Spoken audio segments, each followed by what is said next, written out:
Ela foi expulsa quando o inverno já começava a se instalar no ar, como um sopro frio que se agarra à paisagem. Não houve debate prolongado, nenhuma possibilidade de defesa, apenas uma breve acusação e uma porta que jamais se abriria para ela. Permaneceu imóvel com seus poucos pertences, observando a fumaça subir do telhado que um dia a ajudara a construir, e compreendeu algo absolutamente inconsolável. O frio não espera que você hesite. Ela não se dirigiu para a aldeia mais próxima. Sabia o que significava chegar tarde, sem recursos e sem um nome de família prestigiado, quando a neve começava a bloquear estradas e a abalar o ânimo. Em vez disso, lembrou-se de algumas formações rochosas a oeste, vistas meses antes.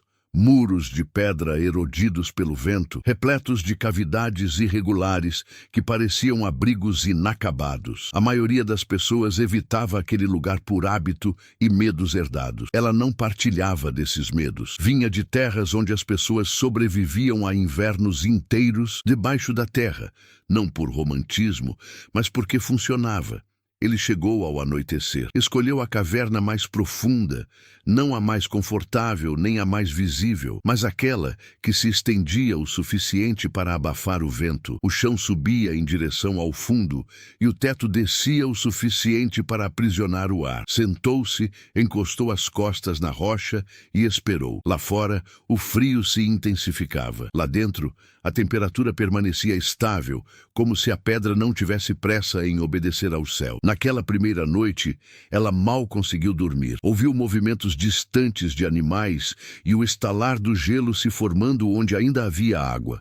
Mas ela não tremeu. Ao amanhecer, tomou uma decisão irreversível. Os dias seguintes foram repletos de trabalho ininterrupto. Ele arrastava toras secas do riacho próximo, uma a uma, embora cada viagem lhe consumisse as forças. Desmontou uma estrutura abandonada e aproveitou tábuas empenadas que ainda podiam ser utilizadas. Trocou seus últimos pertences por ferramentas usadas, sabendo que o metal não julga, apenas reage se bem utilizado. Ele não construiu uma casa, ele selou uma abertura. Construiu uma parede simples na entrada da caverna, deixando uma abertura voltada para o sul. Vedou as frestas com lama e fibras secas. Mais adentro, ergueu uma segunda barreira, criando uma câmara intermediária, um espaço morto projetado para reter calor. Ele não buscava conforto, buscava equilíbrio. O fogo também não foi improvisado.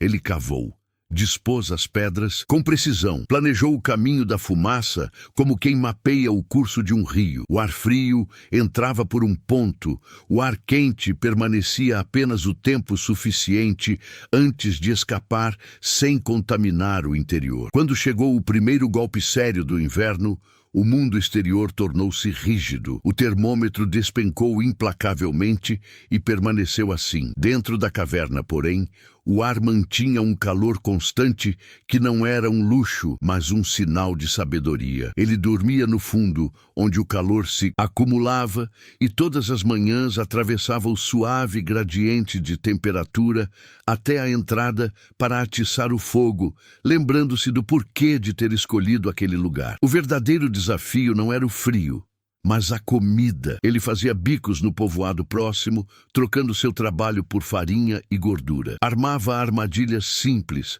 e, a princípio, teve alguma sorte, mas sabia contar. O inverno não negocia com otimismo. Ele racionava com disciplina, aproveitando ao máximo cada recurso, até mesmo o vapor que se condensava nos tecidos e se transformava em água potável. Os rumores começaram. Alguns zombaram dela.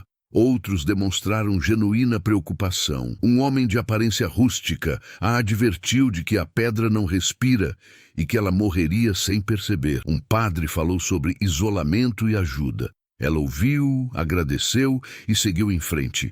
Não estava desafiando ninguém. Estava aplicando o que sabia. O Calvário chegou sem aviso prévio. Uma tempestade desceu do norte com ventos tão fortes que obscureceram o horizonte, A visibilidade diminuiu a quase zero e o frio tornou-se agressivo, daquele tipo que fere em minutos. Alguém não retornou naquela tarde. Ele o encontrou antes que fosse tarde demais. O cavalo estava parado diante da parede de pedra, exausto. O homem ainda estava montado, rígido, com as mãos presas no gelo. Ele não pensou no medo, ele pensou no tempo. Ele o arrastou para dentro, fechou a porta. Alimentar o fogo exigia cuidado. O corpo não deveria ser jogado de volta no calor, abruptamente. Água morna, panos, paciência, horas lentas. Quando o homem abriu os olhos, não entendeu onde estava. Lá fora, a tempestade piorava. Lá dentro, a pedra cumpria sua promessa. Ao amanhecer, o vento ainda uivava, mas o abrigo permanecia firme. O homem respirava com mais facilidade. Não foi um milagre. Foi força física e concentração. E, sem aviso prévio, algo mudou. A caverna deixou de ser um último recurso e começou a se transformar em algo mais. Quando finalmente conseguiu se sentar, sem que o mundo girasse, a primeira coisa que fez foi olhar ao redor com uma mistura de perplexidade e vergonha. Na noite anterior, aceitara silenciosamente a ideia de morrer ao relento. Agora, acordava em um espaço seco e ameno, impregnado pelo aroma mineral das rochas e da madeira que aquecia lentamente. Não perguntou por que ainda estava vivo. Perguntou-se como. Ela não fez discursos. Apontou para a pedra, o fogo e o movimento lento do ar, como se fosse óbvio. Ele ficou por vários dias. Não porque fosse obrigado, mas porque lá fora o inverno persistia com uma obstinação quase pessoal. Ajudou sem dizer muito, cortando lenha, reforçando a entrada, corrigindo pequenos detalhes que ele sabia como melhorar. Trouxe ferramentas de melhor qualidade e um método preciso que complementava sua intuição prática. Sem que isso fosse declarado, o abrigo deixou de ser temporário. Passou a se assemelhar a um lar improvisado, que aprendia conforme resistia. O frio se instalou com força, não como uma noite rigorosa, mas como uma presença constante. Dias inteiros abaixo de zero. Vento que encontrava qualquer brecha nas construções da planície. Na caverna, o ar permanecia estável.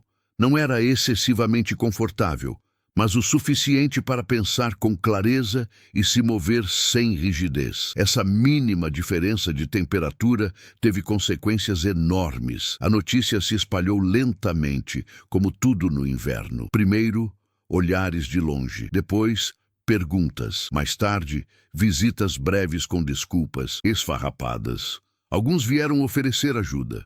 Outros, confirmar que não daria certo. Foram embora confusos. Lá fora, suas casas rangiam com as rajadas de vento.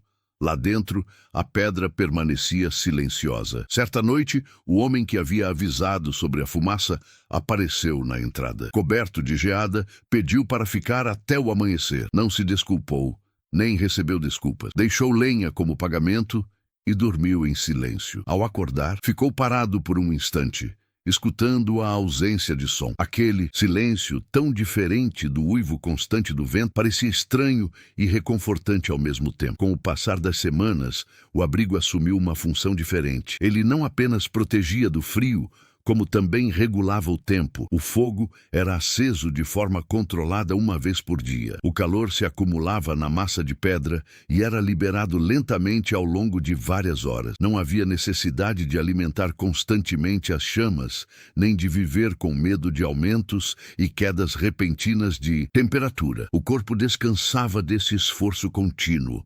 A comida continuava sendo uma preocupação. Compartilhar exigia um planejamento mais cuidadoso.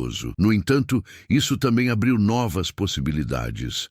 O homem tinha acesso legal a suprimentos que ela não conseguia obter sozinha. Eles organizaram um armazenamento simples na área mais estável da caverna, onde a umidade não variava e nada congelava. As raízes se conservavam melhor. A carne salgada durava mais. Até mesmo o abastecimento de água permanecia constante. O que começou como um gesto de ajuda tornou-se uma rotina compartilhada. Não houve promessas solenes. depois, apenas trabalho constante e confiança nascida das noites superadas. Quando outros buscavam refúgio durante geadas particularmente severas, eles estabeleciam regras claras. A entrada era permitida, mas era preciso contribuir com algo: lenha, comida ou trabalho voluntário. O espaço não era caridade, era cooperação. Em pleno inverno, chegou outra tempestade, diferente de todas as anteriores. Não era apenas frio, mas um vento persistente e duradouro, daquele tipo que busca frestas até encontrá-las. As casas começaram a perder calor mais rápido do que conseguiam gerar. Portas mal vedadas tornaram-se perigosas.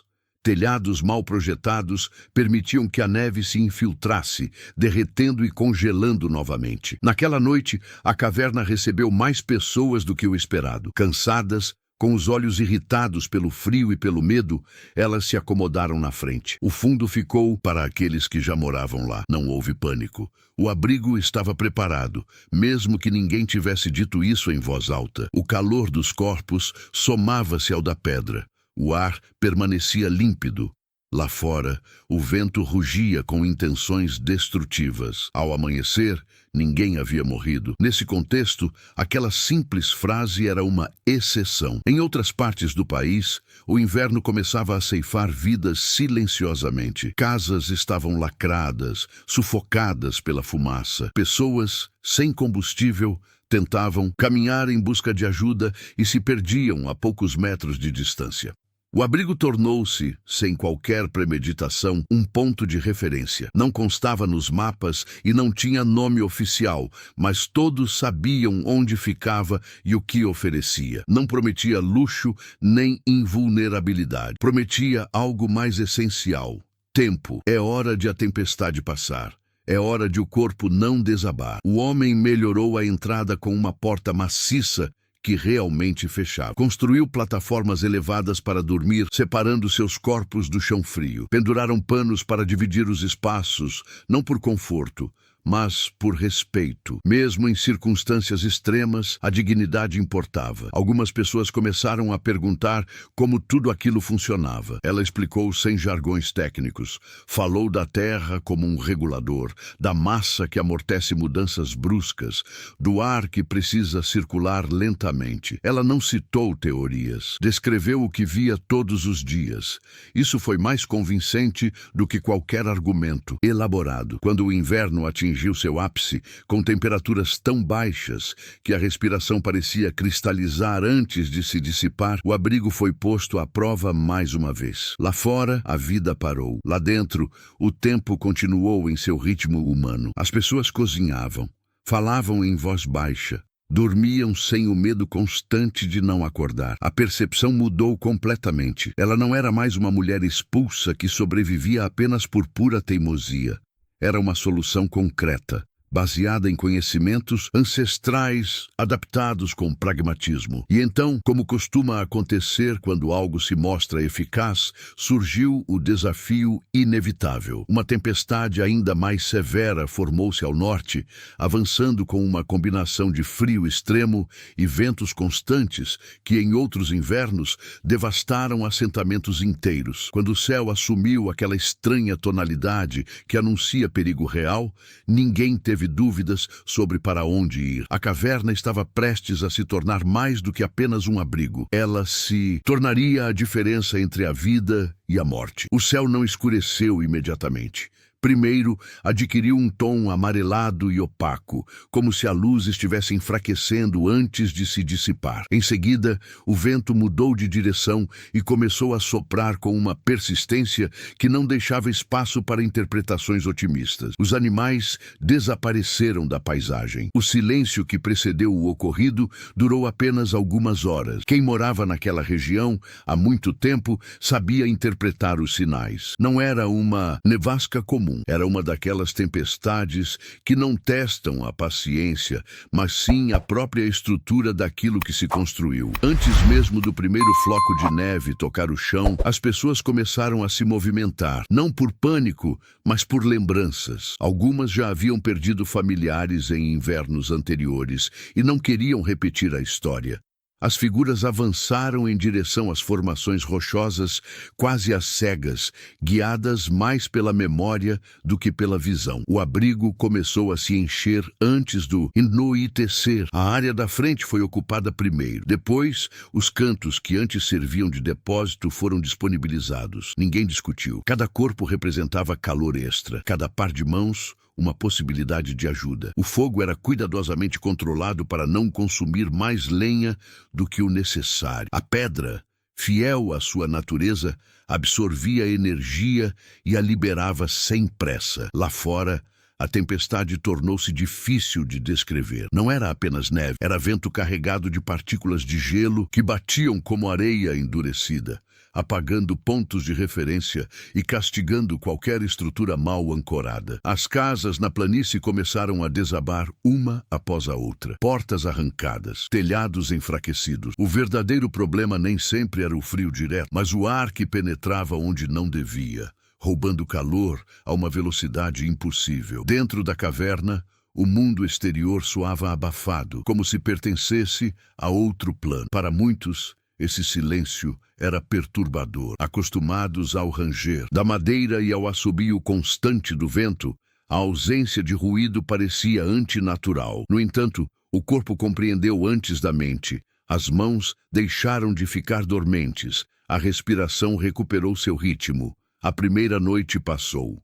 Depois, a segunda. A tempestade continuava furiosa. Lá fora, o frio atingiu níveis que não permitiam margem para erro. A comida era racionada com precisão, calculando não só o número de dias, mas também a energia necessária para se manter alerta. Ninguém passou fome, mas nada foi desperdiçado. A água era obtida derretendo a neve perto do fogo, sempre em recipientes pequenos para não desperdiçar calor. Cada ação tinha um propósito. No terceiro dia, alguém tentou sair para verificar a casa. Voltou em poucos minutos, coberto de gelo, afirmando que não havia pontos de referência. Tudo parecia igual, em todas as direções. Ninguém tentou novamente. O refúgio não era uma prisão, mas representava uma clara fronteira entre o possível e o fatal. Com tantas pessoas reunidas, surgiram algumas tensões leves.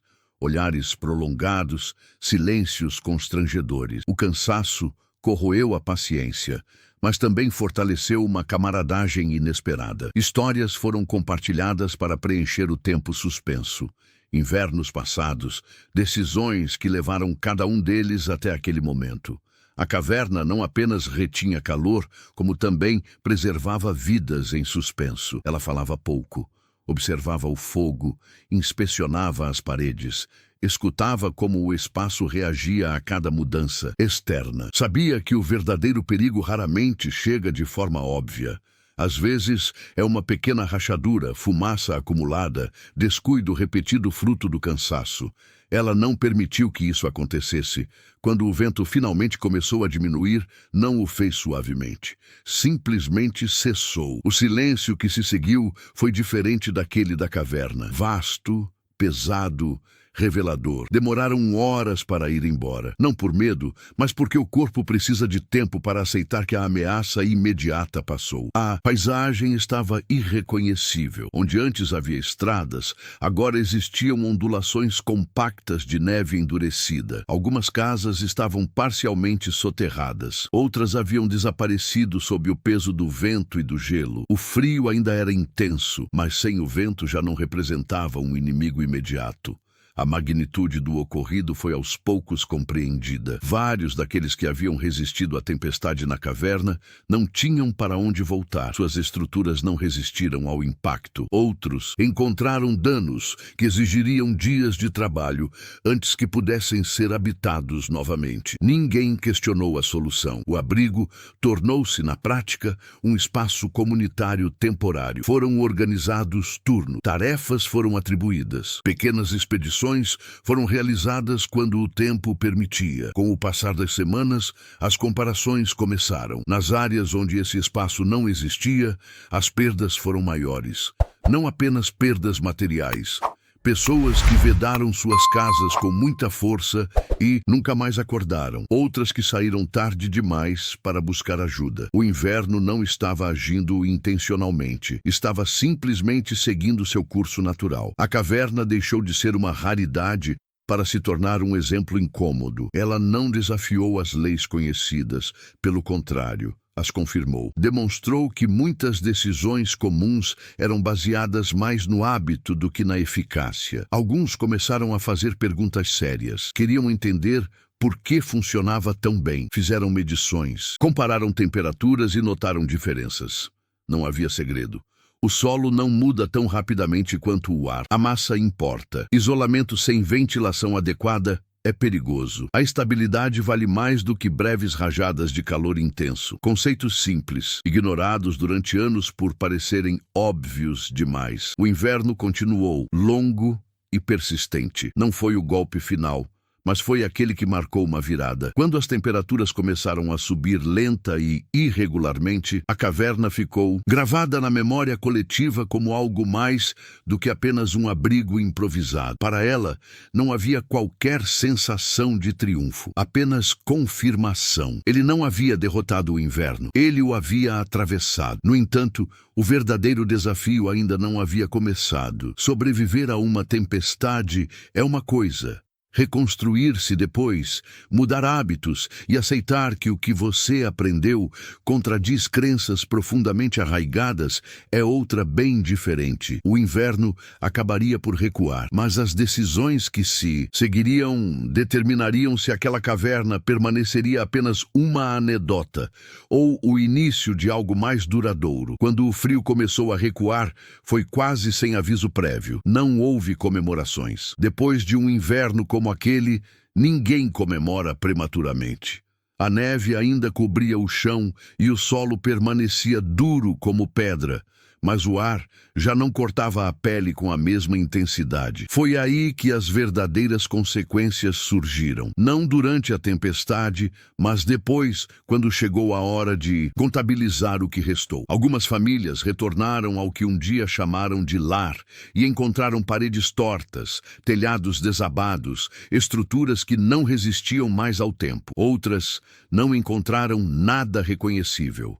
A tempestade não fez distinção entre mérito e esforço. Ela respondeu apenas ao acaso e à sorte. As estruturas que dependiam de calor constante para manter a temperatura foram as primeiras a ruir. Aquelas que dependiam da rigidez sem massa suficiente cederam à pressão. A caverna, por outro lado, permaneceu praticamente inalterada.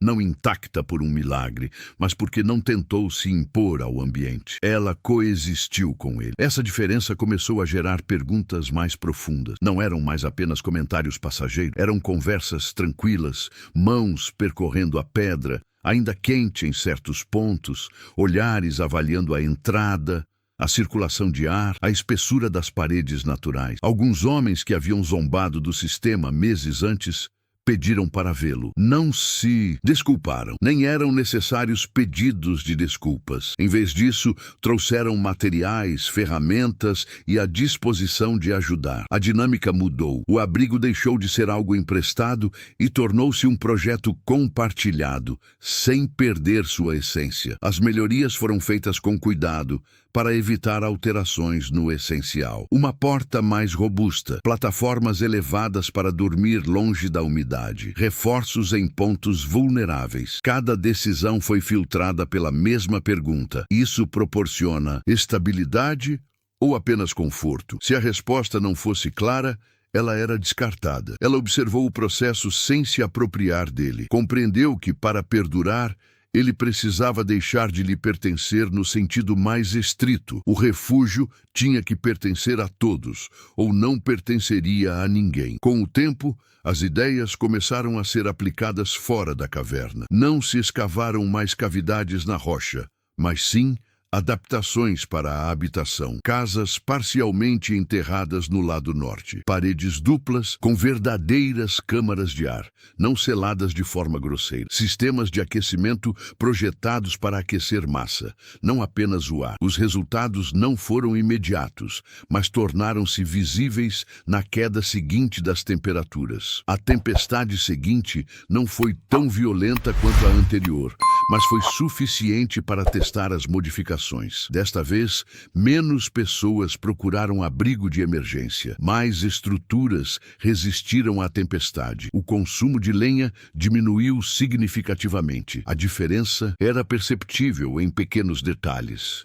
Menos rachaduras nas mãos, noites mais longas de sono ininterrupto, menos decisões tomadas em momentos de pânico. A caverna continuou sendo um refúgio seguro, mas já não era a única com essa função. Ele havia alcançado algo mais profundo do que salvar corpos. Ele havia mudado a forma como as coisas eram feitas. Num território onde a sobrevivência dependia de repetir o que os outros faziam, alguém demonstrou que observar e adaptar-se podia ser mais eficaz do que imitar sem questionar. Com a chegada da primavera, lenta e irregular, a paisagem começou a se transformar mais uma vez.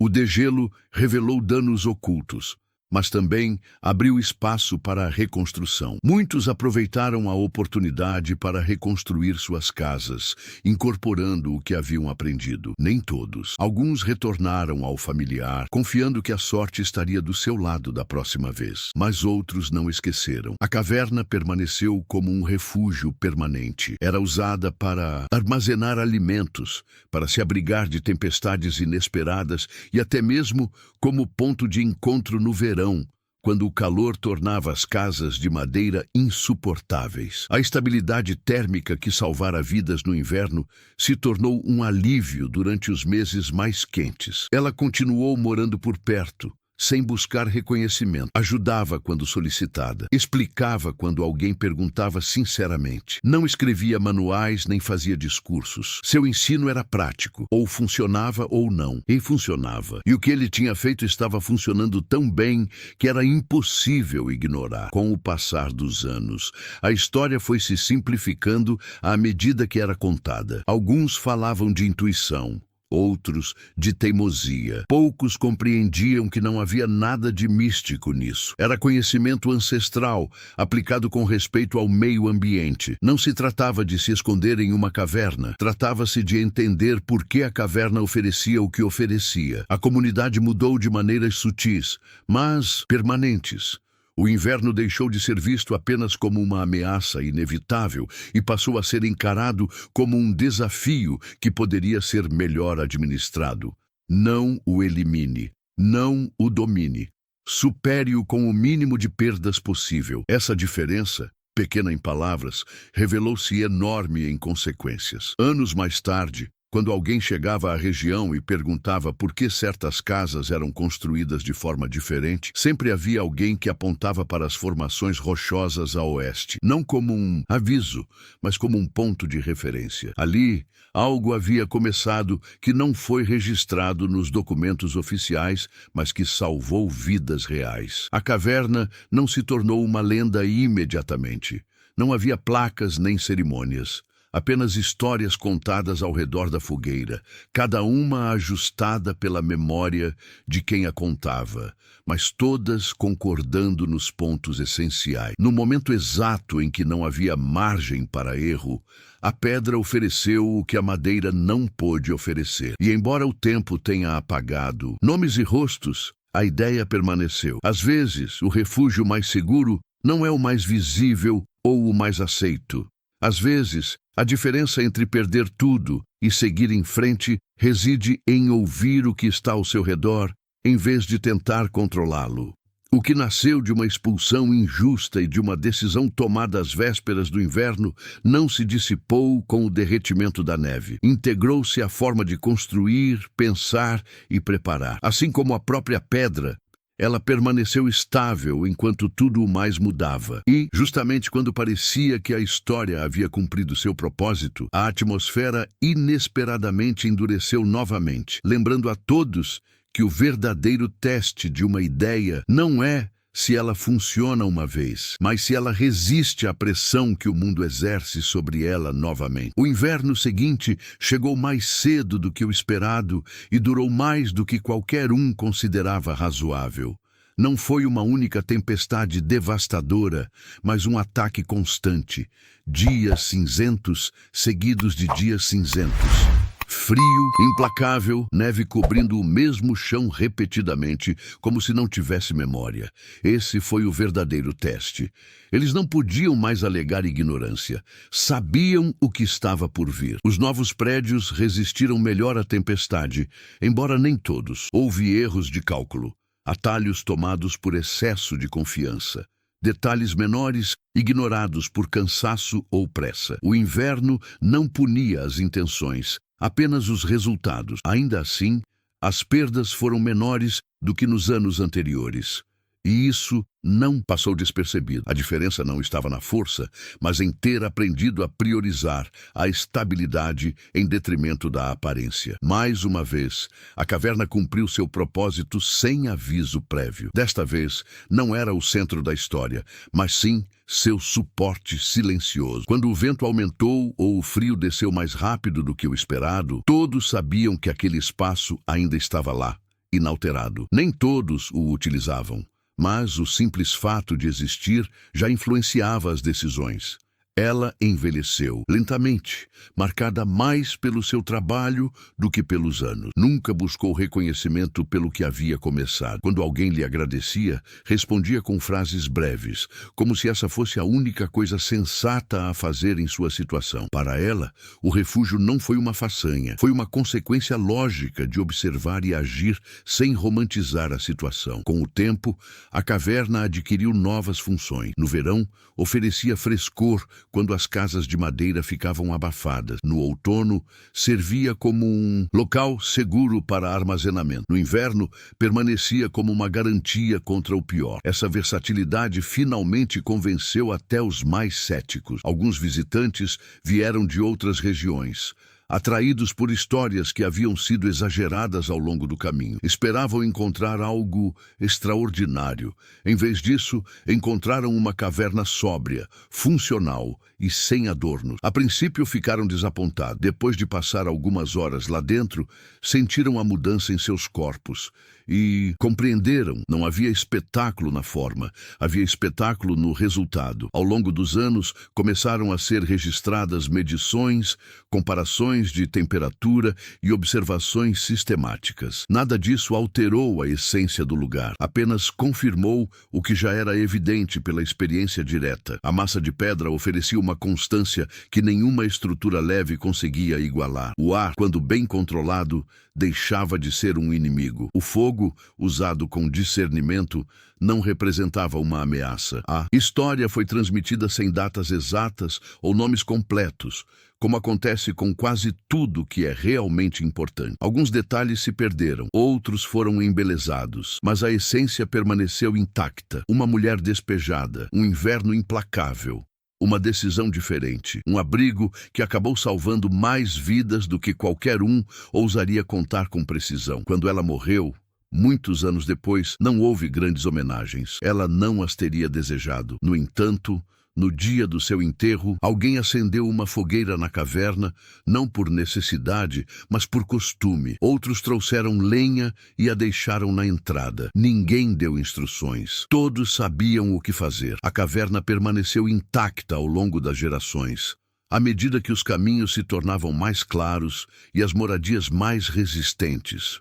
Mesmo quando o território deixou de ser uma fronteira e se tornou um lar estabelecido, ninguém cogitou isolá-lo ou abandoná-lo completamente. Eles tinham aprendido demais com ela. Décadas mais tarde, alguém colocou uma placa discreta perto das formações rochosas, explicando brevemente por que o lugar era importante. Não falava de heroísmo, não falava de tragédias desnecessárias. Falava de adaptação, de conhecimento aplicado, de ouvir o ambiente antes de impor soluções. Foi um resumo incompleto para uma história tão longa, mas suficiente para despertar a curiosidade. Com o tempo, Muitas dessas ideias começaram a ser apresentadas como inovações modernas. Design eficiente, inércia térmica, abrigos adaptados a condições extremas. Poucos se lembravam de que elas já haviam sido compreendidas por pessoas sem laboratórios ou teorias escritas, apenas com base na necessidade,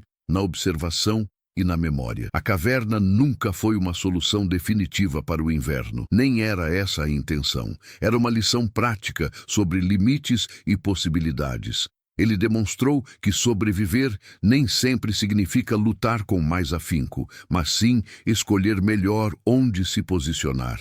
Que às vezes dar alguns passos para trás, observar o terreno e usar o que já existe é a decisão mais sábia. A história não termina com um final espetacular, porque a vida raramente os oferece. O inverno continua chegando de uma forma ou de outra. As pessoas continuam cometendo erros e aprendendo. Mas em algum momento, entre a rocha e o fogo, ficou demonstrado que, mesmo em condições extremas, uma única decisão bem ponderada pode alterar o curso de tudo. Não foi a expulsão que definiu seu destino, mas o que ela fez depois. Não foi a caverna que a salvou, mas sim a compreensão do porquê de ela ter conseguido. E não foi a tempestade que deu sentido à história, mas sim a calma que ela manteve dentro de si enquanto o mundo lá fora congelava.